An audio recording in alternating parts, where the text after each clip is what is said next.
கொஞ்சம் அப்படி சிரிச்சு சிரிச்சு பேசுறேன்லப்பா, உடனே சொல்றாங்க, நீங்க போய் கஷ்டத்த சொல்ற மாதிரியே தெரியலையே, நீங்க போய் என்னமோ ராஜா முத்தையா செட்டியார் மருமக மாதிரி உட்காந்து பேசிட்டு வர்றீங்க, உங்களுக்கு எவன் ஹெல்ப் பண்ணுவேன் அப்படிங்கிறாங்க. ஏப்பா, என் கவலையை நான் மறக்க வேண்டாமா? யாருமே பேசாததை நான் பேசிட்டு என்ன ஏன் இப்படி பழி வாங்குறாங்க?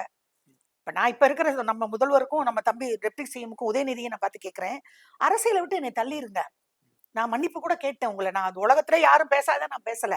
நீங்க டிஎம்கேல உள்ளவங்க, பிஜேபியில எந்த கட்சியில உள்ளவங்களும் இவங்க இந்த பக்கம் தாக்குறது இந்த பக்கம் தாக்குறது இயல்பு.